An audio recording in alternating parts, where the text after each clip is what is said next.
Hi everyone, I'm Deb Flashenberg. Welcome to Yoga, Birth, Babies, a podcast produced by Prenatal Yoga Center. We will be diving into everything prenatal yoga, birth, and baby related, hoping to inspire, educate, and empower you through your journey into motherhood. Thank you for listening. Hi, I'm Deb Flashenberg. I'm your host of Yoga Birth Babies, and today we have a community birth story. And if you've listened to the podcast in the past, you know I love community birth stories. I think it is so important to share a multitude of different stories from all different aspects. There's not one right way to birth.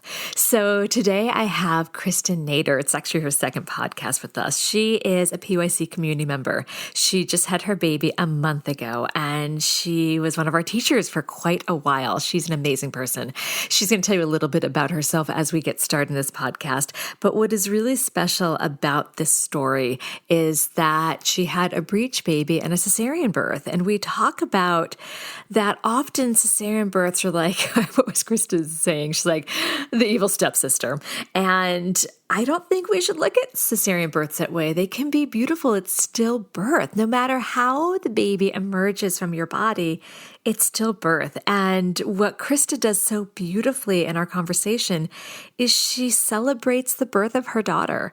And she shares about what a special experience it was and how her cesarean was really beautiful. And it's something that I don't think we talk about enough, that cesarean births are beautiful. So I'm really excited for you to hear Krista's story. It's breathtaking. Before we get to that, I want to remind you that if you're having some daily aches and pains, and I know that you can't always make it to a full class, that if you head to our website, prenatalyogacenter.com, you can grab our free downloadable of 5 simple solutions to the most common pregnancy pains. Now, I know I say pregnancy pains, but these can also relate to postpartum.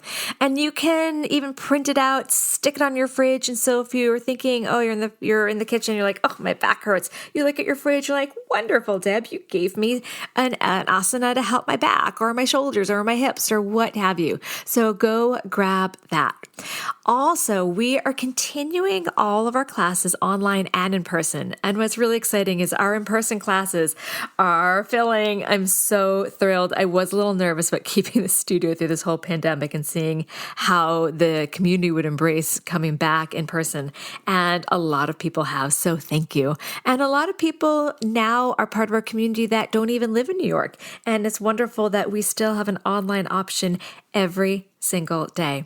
We also have our workshops are online, some are on demand, and some are in person. So we can still work with you and support you through your whole pregnancy and postpartum from our website, from either in person or again online.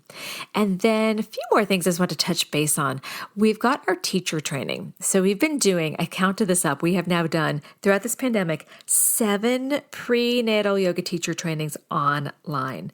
Now our last online opportunity until next year will be for this January and February. There's still a few spots left. So if you want to be part of this very thorough, if you're listening to this podcast, you probably have a sense of how thorough and comprehensive we are.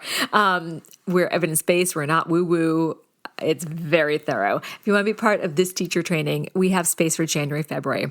And then I'm super excited to be back in person for March and April, for September and October. And then it won't be until next November and December that we're back online. So jump in if you want to join me online. And then the last thing, for those that have been listening, know that we have teamed up with this amazing company, bbe7d34c1f2f11ecbe4687a6b114ef5c, and they offer lactation support, birth doulas, mental health therapists, postpartum doulas, and they're actually part of leading a lot of our online and in-person workshops. So if you go to their website, getbbe7d34c1f2f11ecbe4687a6b114ef5c, if you use our code PYC, you'll get 10% off your first services. And you know I'm very pro doula and very pro support, so go ahead and use that. Okay, we're going to take a quick break, and when we come back, please enjoy Krista's really amazing and wonderful story. I love anything that brings ease and convenience to my overscheduled day. So having Green Chef delivered hand-picked, organic veggies and premium proteins with easy-to-follow recipes right to my door helps me manage my busy life. And as a bonus, I get to avoid the long lines of the grocery store. I also love having Green Chef's pre-portioned ingredients means there'll be less food waste. Who else has discovered the half-used cans of tomato sauce shoved into the back of your fridge? You'll actually reduce your food waste by at least 25% compared to grocery shopping. Green Chef is now owned by HelloFresh. With a wider array of meal plans to choose from, there's something for everyone.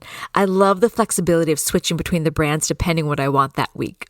Go to greenchef.com/YBB10 and use my code YBB10 to get 10 free meals, including free shipping.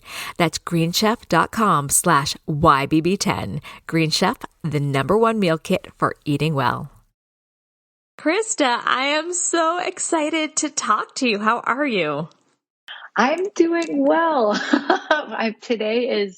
I've officially been a mom for 1 month today. It's my baby's first month birthday. Wow. Okay. Well, I'm really happy. I can't believe I grabbed a little time. That first, I was going to say first month, first 6 weeks, first 12 weeks, first 12 years. I don't know. It's a lot. Well, I have had the chance to know you for, I don't even know how long. When did you do the teacher training? 2015. Oh, wow. Oh, wow. Yeah, 6 years. Time flies. Oh, my goodness. So I've gotten to know you, but I would love if you could tell the community a little bit about yourself. Yeah. Well, as Deb mentioned, I did the training through PYC and I love it. I was teaching yoga regularly before the pandemic. But yeah, I mean, I guess kind of from the top, this question always is like, oh, tell me about yourself. I don't know. I live in Brooklyn. I'm now, like I said, officially a mom. And, I was one of those kids kind of growing up who kind of always worked with kids and gravitated toward them instead of the adults. So I feel like, I've always been working with children and I have younger sisters who are 8 and 10 years younger than me. And, so I went to school for education. And I was in the classroom for a number of years. I was in public school and, I worked at 2 Montessori schools, for a time, not a Montessori certified teacher, but, as an aide, and loved those times. And then when I moved to New York, I became a private care individual, a nanny. And I know, because I tried to poach you. Do you remember that? I'm like, what would it take to get you to be my nanny? Oh, that's so funny. No, I mean, it was, I loved it. I love working with children one-on-one and in small groups and in whole groups. I just love children. Really, they're so special, and it's wonderful to watch them grow. And so I've been very fortunate to kind of have my career start that way. And, in 2016, I started what we call here in New York, and well, I guess all across the country, a nanny agency. And that just really is to find private caregivers, and match them with families when families need someone to take care of their children. So I did that for a number of years in my own business. And then we merged with a nationwide nanny agency called Adventure Nannies. And that nanny agency started, I believe we're about 9 years ago. And, and that's been a journey. So I started working with them in December of 2019, right before the pandemic. So I went fully remote, and then the pandemic happened, which is so wild. And so it's been quite a journey professionally to get me where I am. Mm-hmm. And then personally, I'm married. I've been married for, I got married young. What are we at? We got married in 2009. I can't do math anymore. 12 years? Yeah, that's how that works. And we've got 2 pups. Like I said, live in Brooklyn and have a great block association and a lovely family and friends who've just been such a rock for us in this time too. So, that's me. Taught yoga, like I said, and yoga is very much been a mama practice. And now I'm a mom. It's wild.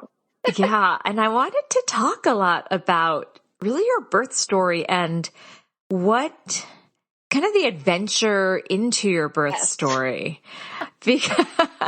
So I'm going to let you kind of take the lead. I do know that, and tell me if I'm getting all of the information right, baby was breech and you had a cesarean birth. So Yes. let's dive into that. When you first found out that baby was breech, kind of give me what was happening in your mind, and Mm-hmm. then how you embody that information, how you're able to process it, and maybe all the steps, because especially I could imagine coming from teaching prenatal yoga and maybe already kind of Right. envisioning what you thought your birth would be like, and then be like, okay, let's take a step back. Right. Oh, absolutely. I mean, I've been in the birth world for a number of years. And like I said, in the parenting, like in the family world. And, yeah, and had just kind of always assumed that, yep, I would have a vaginal birth. And if I was lucky, I would, birth at a birthing center or something. I would have a water birth because I love water. And, I just kind of had these ideas when, taking your training was just so incredible, not to like toot that horn. I'm not being paid to say that. I really loved it. And like all the reading and everything it was almost, I don't want to say inspirational in the cheesy way, but it really showed me just various birth possibilities, and reading birth stories and hearing birth stories was incredible. And so, yeah, I think, when I found out that baby was breech, I think I had just passed week 34, and there was decreased fetal movement. So I went into the hospital just to check on it. I had felt my daughter moving still, but we needed to check on that, of course. And thankfully everything was fine. I had forgotten that I took a Benadryl like 8 hours before, which is funny, but apparently that can I had really bad allergies and that can slow a baby down. And it was great that I went in, because that's when I found out that she was breech. I had thought that she was head down because she hiccups every single day. She hiccuped every single day, and I felt the hiccups really low. So obviously hiccups come from the mouth. She's head down. Hooray. No problem. But no, it really had turned out that she had been breeched really the entire time. And what I thought was her butt hanging out in my ribs, was really her head really cozy to my heart. And so, I was bummed, but also, not throwing in the towel. I still had time. My OB was really like, yeah, she still has time. Don't panic. Don't get anxious. Do the different things. She recommended even, my OB is not particularly into alternative, or natural like medicines, I would say, like that. She's not like one way or either, one way or the other way, I should say. But she was like, yeah, check out moxibutton. You light the stick by your toe and maybe that will work. And I'm like, what? So she told me some things. I had talked with some friends who had their baby flip from breech to head down using the Webster method, which is a chiropractic method. And I had known about spinning babies from when I had taught prenatal yoga and had recommended it to some of the birthing parents that were in my class. And so I think, I'm doing these things, and at about 10 days into it, maybe 2 weeks, I just kind of started to lessen my grip a bit on this quote unquote ideal. I think, the most sacred part of pregnancy is this element of trust, right? That it's this feeling that comes up between doctor's appointments when you're in the early stages, or your care provider, you think like, even though I can't feel my baby moving, like I know the baby's there. And in between scans, like you have to kind of choose to believe that the baby's growing normal and healthy, even though you're not going to see your baby for several more weeks. And, and we trust that if we do this and we avoid that, then our body will be strong and the baby will grow. Everything about pregnancy was trust. And so, I'd say that 8 months before that, I was doing this dance of trust with my body and my baby. And we really kind of had cultivated that trust. And I felt, trusting in my body and my baby. And so I just kind of came to that point where I said, okay, if this is my daughter's path, I'm not only going to embrace it, but I really want to welcome it. I want to kind of mentally orient myself to saying it's okay. So not only did I kind of find this peace, I went a little further and actually got excited about major abdominal surgery, which was so weird because Deborah, you don't know this about me. And, obviously none of the listeners know this about me, but I had, crippling fear of a cesarean, of surgery in general. I had some medical trauma in my family back when I was a teenager. And I also had this like latent fear of being cut, which sounds like very, I don't know what it sounds like, but I was honestly afraid. And then my whole mind just kind of, I had time to prepare, right? I had several weeks and, I just kind of was like, okay, maybe I'm super naive, but I'm really excited about this. This is her path.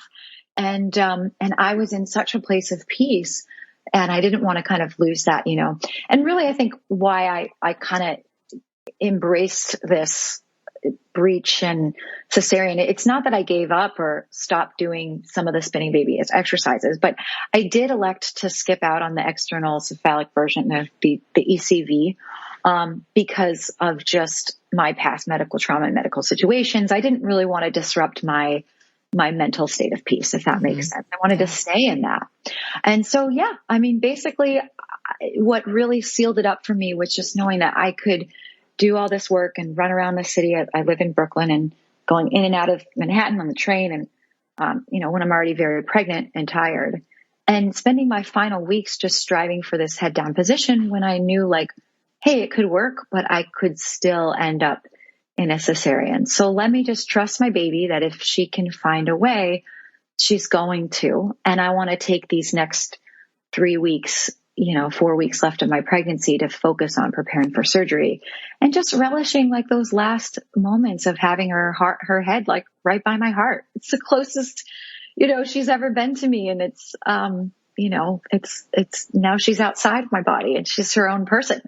Yeah. So yeah, I don't know. It sounds really funny to be like, I just said it's all good. But there's nothing wrong with that. There's nothing wrong with that. It's, again, that's what we always tell our students, like, it's your body, it's your journey. And there is something about listening to the baby. They have their own journey. And I think this is actually an overarching theme that many of us as parents may need, but recognizing they're their own person and they, your daughter very well be like, this is how we're doing it. And that could be a theme in your relationship going forward. I totally agree. And you have to surrender to the child that you have. I did learn, right when she was born, my doctor said, Krista, she had a short cord. It wouldn't have happened anyway. You can go for a VBAC. I've got you stitched up. And I was like, cool. Thanks, Dr. Seletsky. Bye. It was I great. actually had a doula client like that. I was working with one of the care providers in the city, probably one of my favorite, that really had actually a very low C-section rate. And she went above and beyond to try to help her clients that wanted a vaginal birth have one. And the client, they were doing everything. And we got to the pushing stage and she would push and there'd be big decels. And then after it would come back and she had to have a cesarean. And the doctor said, you had a very high placenta, really at the top near the fundus, and a very short cord. No matter what they did, that baby was not coming out vaginally. Yeah. Even though it was positioned right. It was positioned great. Yeah. The head was down, but the cord was like a bungee cord. It just wasn't going to go. But I would love to hear, how did you, once you accepted this and you recognized, because it is, it is a major abdominal surgery. Right. What was it that you did to help prepare for this birth, as well as knowing you were coming out of surgery on the other side? Yeah, I love that. That's such a good question. Well, I'll back it up and say personally, Cesarean Awareness Week. So I found out I was pregnant in February, and Cesarean Awareness Week, I think, was in April. I don't know. You'd probably know better than I would, but I didn't realize this, but I was really paying attention and engaging with some of the content that was being shared on the internet, people sharing their cesarean stories, and just sharing statistics. And so I think what helped me initially before I realized I had to have one was just staying curious through the whole pregnancy and staying open, to the, I think in our training, you said, birth is like a river. It's wild and you have to follow it. And so for me, it was just hearing kind of what it was like for people really helped me so much, because I couldn't conceptualize what it actually meant to have an incision, and to have that be my path and lay in bed and all these things. So, for me, what I did when I actually had found out, was I dug in and I talked with some friends. I talked with people, who I follow. I engaged with, it sounds so funny, but I mean, I am, an older mid-millennial, whatever I am, wherever the generation. Did you call yourself elder? I love that. Elder? I don't know.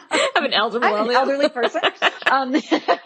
No, but I really engaged with a lot of these social media accounts that were in the birth world and trying to dig in a little bit more, in those, like I said, I didn't want to keep striving for this ideal, quote unquote, in my head. It was this is my new ideal. Plan A was always a healthy baby, right? Plan A was not a vaginal birth for me. Plan A, I mean, it was, but slowly realized that's not the right plan A for me. The right plan A is a healthy baby and healthy mom for me. That's my plan A. And so I really was looking toward people to kind of help support, that and learning about it. So that was great. I think one thing that, a nurse said to me, she said, I'm sorry, she was the person who was doing my ultrasound. She said, listen, honey, it stinks. I'm sorry. She didn't go head down. Babies do what they do. And I was like, yeah. She goes, but listen, it's the most common surgery. It's literally taught on day one of an OB's training.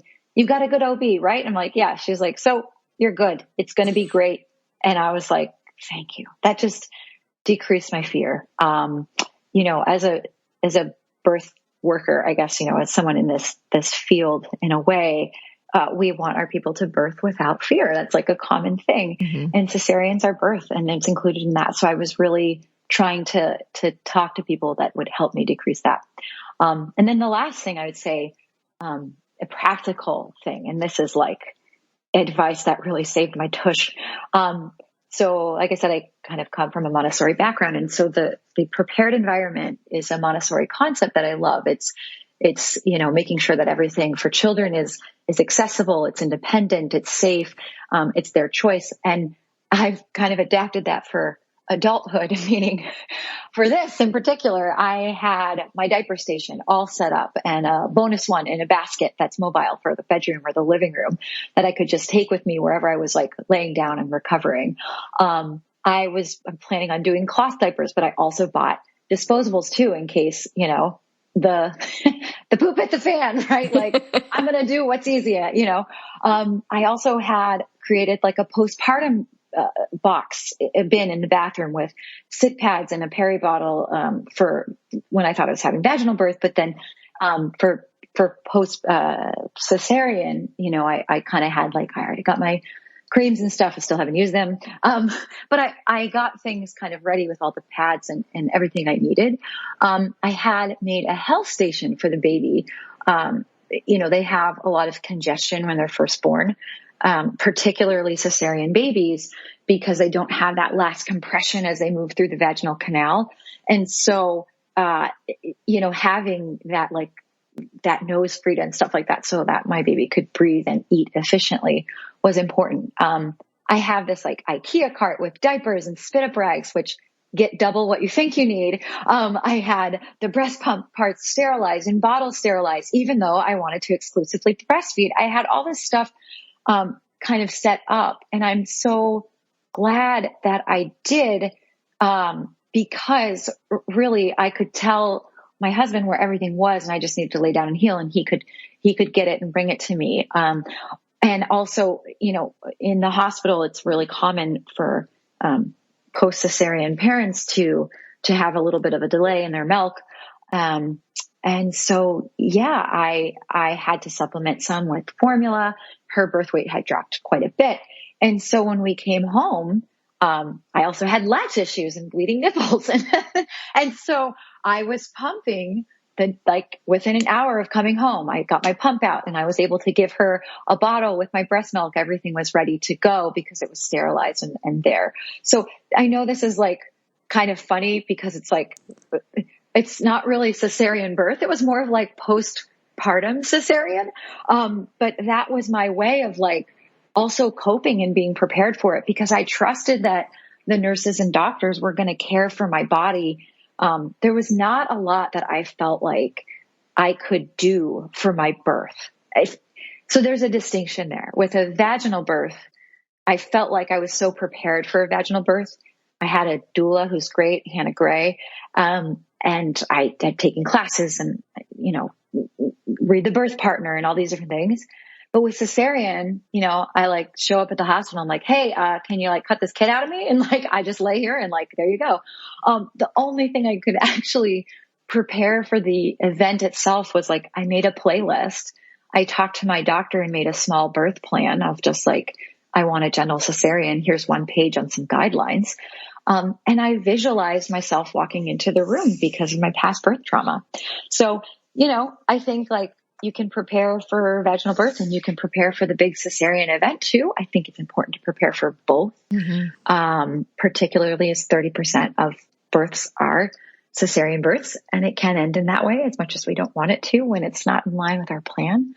But it helped me to stay calm. And truthfully, Deb, I don't think that I would have been in such a great place or had such a great birth experience and postpartum journey so far had I started vaginally and ended in cesarean, because I wasn't prepared for both, if that makes sense. Yeah. I'm glad I had that time. And I think, as you said, it's something that we talk a lot about in class is have your plan A, B, C, D. Like have that conversation with your care provider, even if you're, you know, there's no reason to assume you're having a surgical birth. You still, as I said, 1 in 3 will go there. So have that conversation. If it ends in cesarean and if it's not complete emergent, can it be a little slower? Can things be more revealed? Can it be, you know, a little bit more of that gentle cesarean? I think that's an important conversation to have no matter what, and have the plans for that. I do love that this just brings me back to like, I remember walking into both my kids did Montessori preschool, like the different stations. And I'm like, of course you did, Krista. And then my mind flashed forward to like when your child's like 2 and they're going to have all the different stations. Oh, yeah. Here's our coloring station. Here's our painting station. Here's our reading corner. Like that little cart that you have for the diapers is soon going to have like blocks. Like it's just going to be. I already have like books. I've had like a book station in my house for like 3 years. Deb. It's like kind of ridiculous. We got some piggy and elephants already. We're ready to go. Like I sound so type A, but that's what's so funny is I'm totally not. I've had to adapt this. And that's why I'm like, oh, I don't, it's just funny. That's so funny that you say that. I love that. I want to hear the stories. We're going to take a super quick break. And when we come back, please share your birth story. We'll be right back. I love the holiday times. I always look forward to reconnecting and laughing and unwinding with friends and family. But the holidays can also be hectic, especially when it comes to heading to the grocery store. Luckily, HelloFresh and Green Chef helps keep things simple with recipes and pre-portioned ingredients delivered right to my door, cutting out grocery shopping and limit meal prep time so I can spend more of the festive season with those I love. Since Green Chef is now owned by HelloFresh, I have a ton of meal plans to choose from and the HelloFresh Marketplace to use. The Marketplace features a variety of add-ons for breakfast, dessert, and seasonal snacks like the Pillsbury Pumpkin Cookie Dough. My kids have already planned on recruiting Grandma to help them bake some cookies. Relax this holiday season with HelloFresh. Go to HelloFresh.com/YBB14 and use my code YBB14 for up to 14 free meals and 3 free gifts. That's HelloFresh.com/YBB14. Okay, we are back. I'm yours. You just go. Just let it out. Oh, this birth story is so funny. Well, like I said earlier, it just felt so strange to like, you know, take a cab as if we're like going to the airport, but we're like going to the hospital and like showing up very pregnant. And the guard is like, are you going to have a baby now? I'm like, yep, I'm going to do this thing. And you know, going to the counter and being like, hey, can you take this kid out of me? I think I'd like to meet her now. Obviously it was scheduled, but it just felt like I was like going to the store to pick up a baby, which is just cool. And it sounds so like hollow, but it was so exciting. It didn't detract from my enthusiasm or the specialness of the moment. But yeah, so after everything, it took some time to get prepped. As I mentioned, I had gone in for fetal monitoring. And I'm kind of one of these people that think like most everything happens for a reason. Well, the people who did all my fetal monitoring, were the same people who helped prep me. And even some of them were in the actual delivery room with me, wow. which was amazing. My fear of, my hospital my medical, if you will, fears and trauma from the past really revolved around the hospital. And so I have this, even though I've done therapy and all these things, I have a latent fear, it's just something that comes up, and you never want to have fear when you're in these situations. But I was really glad that I went in for that monitoring because I had met these people, and during COVID, you can't tour a hospital right now at this point in time. So everything was going all right. I was staying calm. The anesthesiologist comes in. He's a cool guy. He trained at the hospital right down the street from me, but he started to talk to me about everything they were going to do, and this shot and this stage, and then we're going to do this, and then we're going to put the spinal on your back. And the nurse practitioner comes in. Her name is Hannah. Sorry, she was a PA. My bad. Hannah, if you're listening, Hannah Feldman at Mount Sinai. She is a PA. Hannah walked in and she said, okay, we need to do paperwork. But first of all, are you okay? And that moment, it was like the switch was turned, and I said, actually, I'm not. And I started crying. And I was like, I'm a person who really wants to hold it all together and stay positive. And I just went her asking that and recognizing it on my face. I felt very cared for and very seen. And I said, I'm actually not. I think I'm just getting overwhelmed. And the doctor, the anesthesiologist, he was like, oh, I'm sorry. And I was like, no, it's just, you're doing your job. And I'm glad you're doing this because I need to know this information, but I am realizing I need to take a breath. And kind of in that time, we realized like, maybe I'm not going to be walked through my cesarean for every single second, right? Like I'm cutting through this layer of tissue. Like I realized I didn't want to know any of that. Mm-hmm. And so that was good. We get all prepped. Everything is great. And a bunch of, I don't know, it was like 2.5 hours. I don't even know what happened, but I'm like laying there. Everything is cool, getting excited. And they were like, all right, it's time. And so we walk into the room, and it was literally like a movie, like a Hollywood movie. It was like everybody, bright lights. There were like 15 people in the room. They were speaking really fast. The energy was like, felt very high. And my doctor was there, and she was like, hi, good morning, like trying to keep me calm. And everybody was really calm. I have to say that everybody was so calm and caring to me and checking in. It was amazing. But at the same time, my energy walked into that room thinking it's going to be a calm environment and the lights are going to be low and I'm going to have this gentle cesarean. And then I walk in and it's like, nope, Krista, get rid of that. Like practice the non-attachment that you've practiced in yoga for so long. This is the work of yoga right here. Get into your meditative space, because I can't tell medical professionals who are literally trying to save me and my baby and make sure everything goes well because it's surgery. Like, can we just change the environment? Can we all just take it down a notch? Like, can we do a little Om together? They're not going to do that. I literally had that thought and then like did some self-talk like, Krista, let them do their job. They're keeping you safe. You are safe. Your baby is safe. And this is how this is the best way for it to be. Even though my anxiety was a little heightened in that moment. My doctor could see it and they were going to start the spinal, and my doctor, I think this is because of COVID. My husband couldn't come in until I was prepped and ready.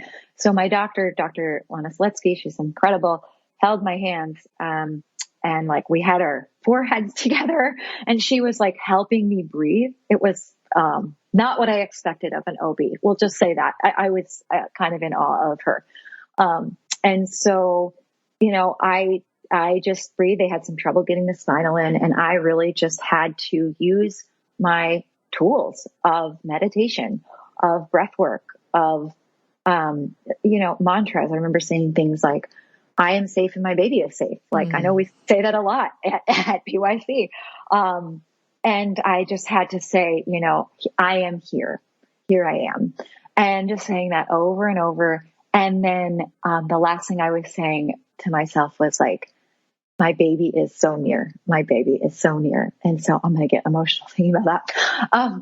But I just remember thinking, this is all okay. This is all good. This is all the way it has to be, even though I feel fear. So I was kind of in a way able to override my like primal brain of like, danger, danger, danger. Like where it's like, no, this is just a hospital. This is how it has to be.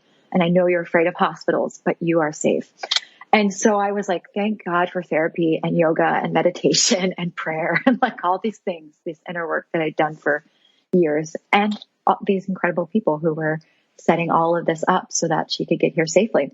So yeah, I was prepped, and my husband comes in the room, and I was playing some music, and I think the timestamp on the photos, I think she was born within 8 minutes. And this is the hilarious part was, like a TV show, they're like, okay, baby's coming. Okay. They like just start getting a little loud. And so my husband like gets his phone, and I'm like looking, and they pull down the curtain.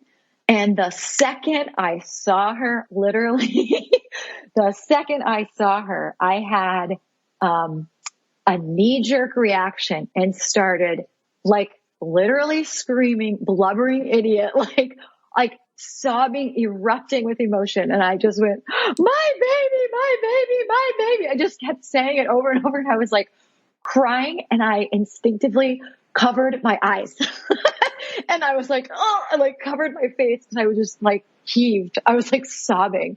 And so I didn't really see her because I was like, holy geez, she's here.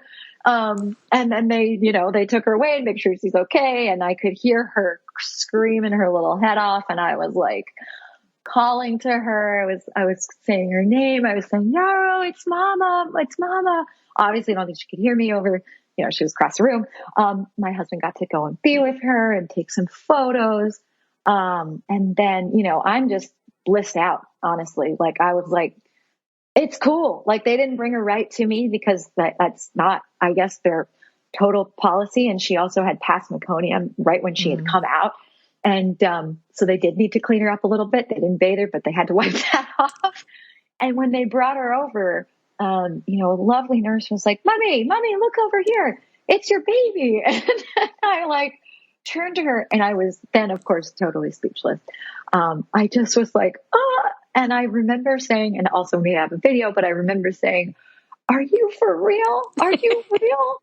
And I was like, you're here. Like, are you real? I just kept saying like, I can't believe you're real. And I think I said that for like, I don't know, like a week after she was born. I can't believe you're real.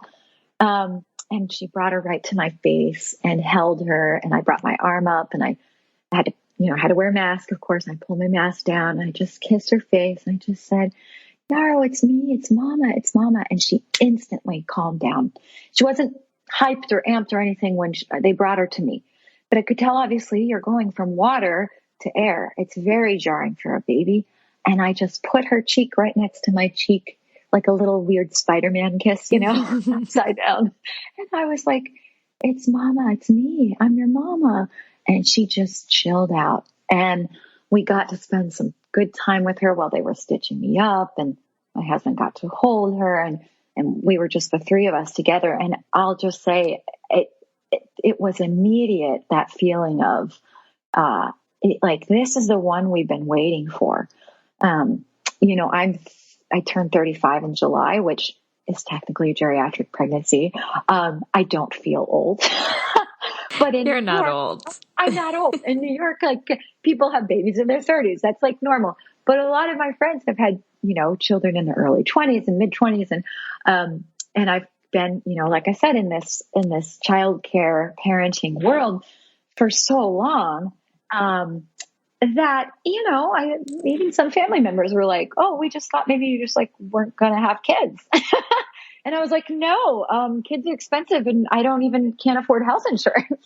So like we had to wait for a lot of like logistical reasons, But when it was time, it was time. And I just, everything lined up where she was, right on me and face to face with me. And I just thought, I can't believe this. You're the one. Like, it was you this whole time. And it was just incredible. So I don't know, for a birth story in terms of cesarean, it was very quick, a lot quicker than I thought it would be. And honestly, I don't know what else to say beyond that. It was just quick it thing. sounds so special. I think special is that, like, I'm literally sitting here with a smile on my face because it feels so like the genuine joy that I can just feel that. And it's just wonderful.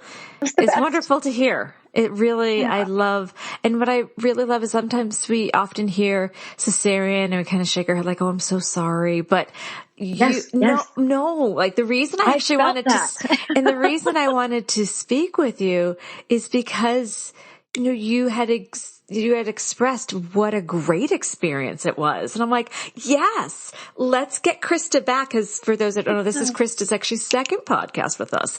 And I'm like, let's get Krista to share a positive cesarean birth story so that we don't have to be like, oh, like, we can be like, great. How was it for you? You know what I mean? So I just I loved hearing that. So I'm happy to hear it. That way, Deb. Thank you so much. And thanks for asking too, because it's, first of all, an honor. And I think I've been that person who, when I saw friends sharing a photo on Facebook and they're in a surgical gown, I'm like, oh, I like pity. I'm ashamed to say that.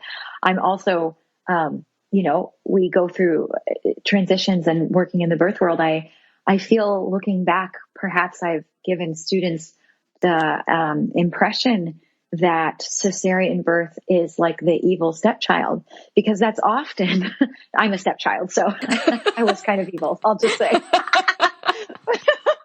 Like, it's like the monster in the closet, the thing to be avoided at all costs. It's like, and there's good reason, right? The World Health Organization recommends 10% or less of births be cesarean because out of necessity.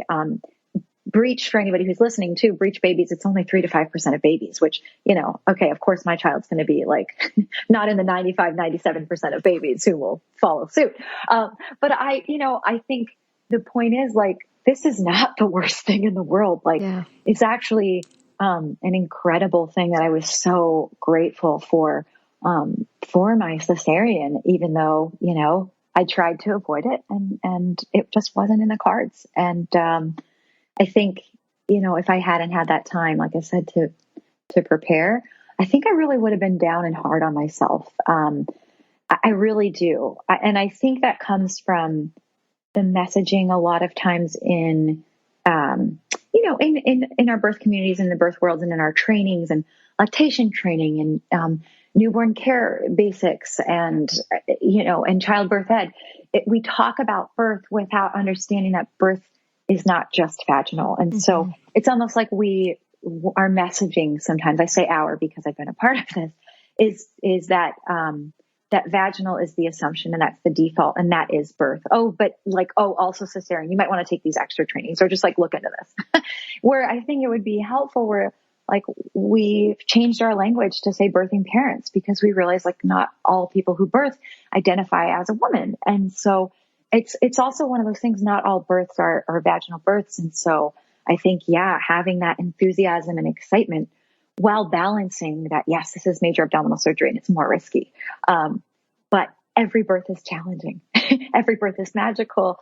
And every birth has their own, recovery path, right? It's not always sunshine and roses with vaginal either. And no, it is not. Having had to, you've done 2 home births, right? It's not easy. Just because it come out of your vagina doesn't mean it's easy. Right. No.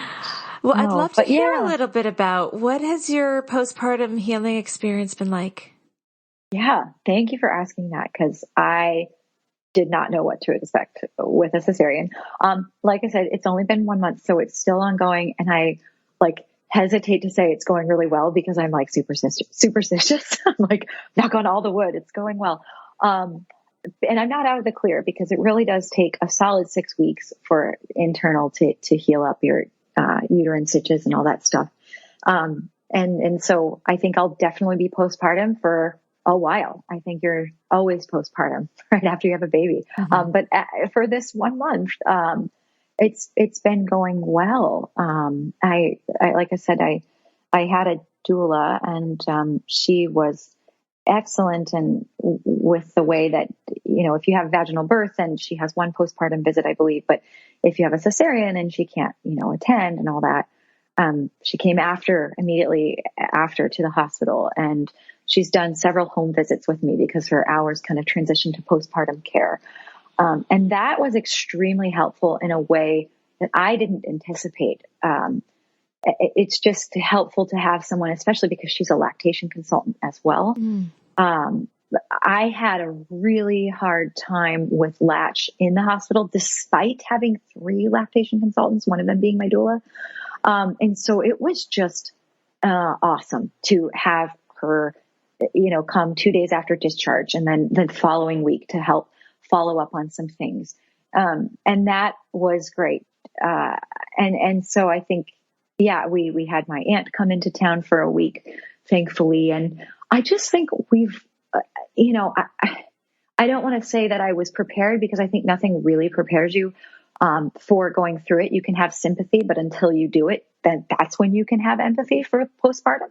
You have to actually live in those shoes. But I think I was just having that excitement and enthusiasm that it's given me like a different perspective on it. But it's going well. It's going well, and I'm just resting. I'm resting and still doing fun things. Good. Still going on walks. You should be resting. Yeah, this is the time to embrace that. Right. We had her. I thought I would do the first 40 days thing. It's a philosophy of laying in bed and these things. But I realized that was really bad for my mental health.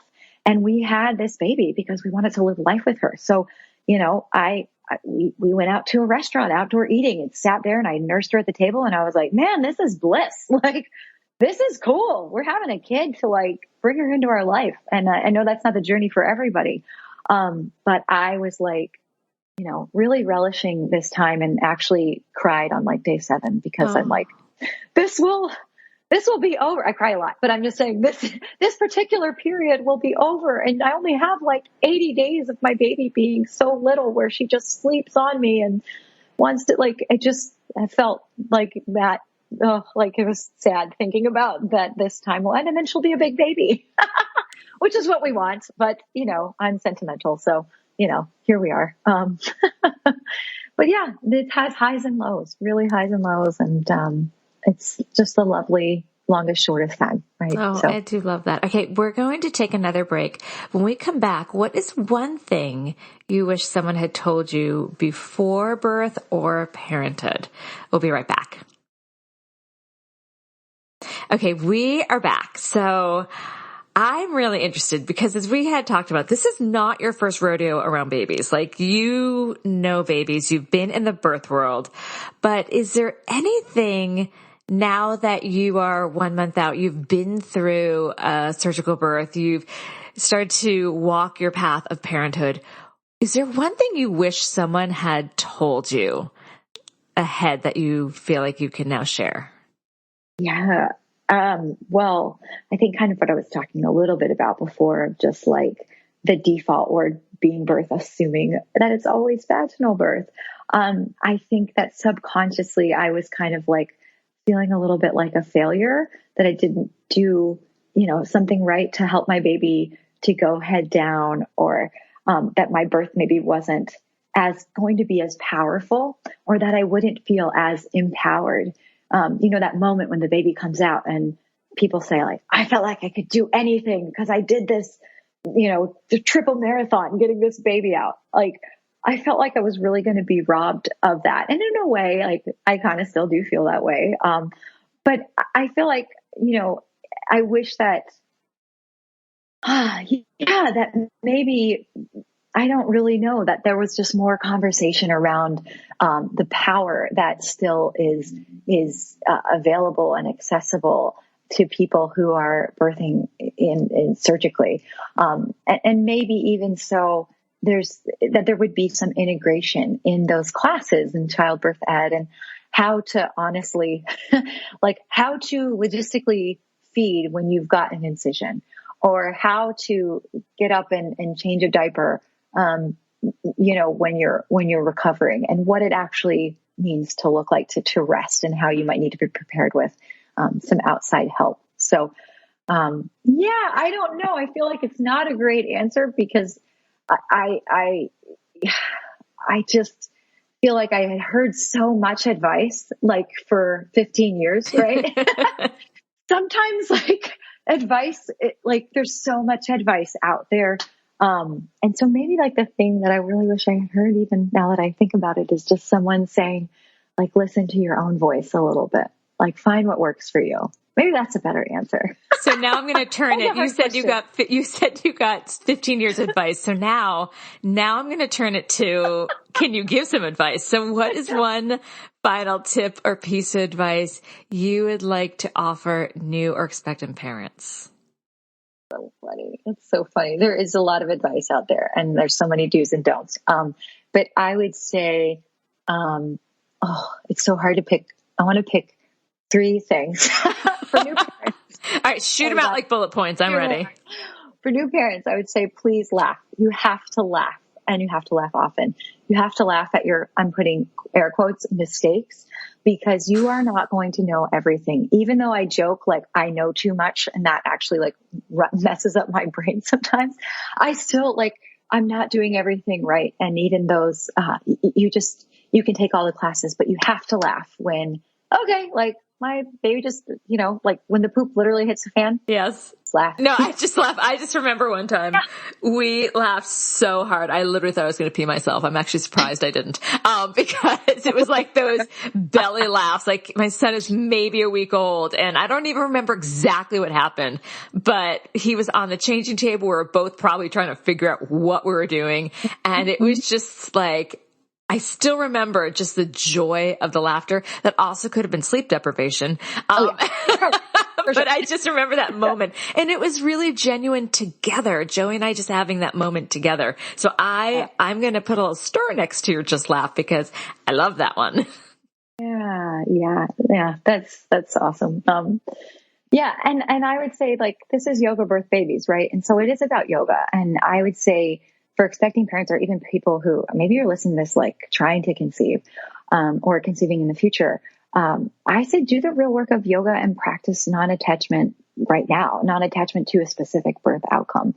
And that's not to say don't have a roadmap or intentions, or just be like, yeah, whatever happens, happens. I don't even need to research my birth team. Like take the advice of people who've gone before you, but make peace with following the river of birth because it is wild and pregnancy is wild. I think that it made me happy to have the cesarean when I had this deep fear of it before, like truly a phobia. It's just because I had time to sit with it and tune in. And, I didn't actually make time to sit with it and tune in until I found out she was breech. So don't be like me, like sit with that possibility. Just do like one meditation session or visualization of different birth outcomes so that you can have that peace cultivated and non-attachment. And then the last thing I would say is just keep things flexible. Don't try to contort yourself or your approach into some form. I'm talking parenting. I'm talking pregnancy. I'm talking exercise, just because you should. And that's not to say that you should, again, throw out sound, safe, wise advice. I'm not saying that, but I'm saying figure out your few musts. Like for us, like safe sleep in a bassinet, that was a must. Like we tried to do things that were, we had some ideas, right? But like breastfeeding, that was plan A, but plan A really actually is baby had to get fed. So, there's just things that come up, and in the essence of giving yourself grace and caring for your baby, making sure that they're safe, healthy, fed, and they can grow, is that just keep things flexible and follow them, follow their growth. That's another Montessori thing, is just following the child. And I think it's so much, you do such a more service of kindness and love to yourself if you can just keep things a little more flexible, laugh at kind of the mistakes, and kind of practice a little bit of non-attachment to a lot of things. Just be open. So I don't know. I'm going to practice that the rest of my life. I hope I don't sound like a know-it-all. But that's my work for the next 18 years and probably beyond that. But yeah, that's my advice to new people. I think it's wonderful advice. Oh, I've so enjoyed this conversation. I mean, I've always enjoyed chatting with you, so it's an extra treat. Krista, thank you. And I think you pop into my mind regularly, because I don't know how often you're on Facebook, but if you ever go to you know how we have a Facebook group for the teachers and the teacher trainees. Well, the picture of you doing some hands-on adjustment with somebody in Warrior One pops up every time I go to that page. And so you don't know it, but you're on my, you know that picture? I'm sure you've seen that picture, because you're giving like the best smile. So I think of you often, and watching you again, it was a bit from afar because of during COVID, but I remember at the beginning of the pandemic how you were doing stuff online, and then I'm like, and then you're like, I'm pregnant. I'm so happy for you. And just watching your journey it's been really a treasure, and you're so open and so sharing that it's, even though many of us in your outside orbiting life haven't been able to connect with you, you really do put yourself out there in a way that just invites people to want to support you and root for you. So thank you for that. No, and you've been such a part of my journey. Likewise, I'm like always thinking of you and thinking of so many of the people I've worked with over the years who've taught me so many lessons on how to do this. And you've been such a huge, huge part of that. So likewise. And Yay. I felt so bad that COVID kept me away from PYC, and living an hour away from PYC kept me away. It's just I know so much, but kindred spirits, we always find a way back. And really, if anybody has any questions or they need a friend, I'm here. You're awesome. Well, thank you. Thank you. We'll chat another time. Yeah, okay. Thank you. This has been an episode of Yoga Birth Babies, produced by Prenatal Yoga Center. You can catch us on Facebook, Twitter, Instagram, and Periscope. I'm Deb Flaschenberg. Thanks for listening.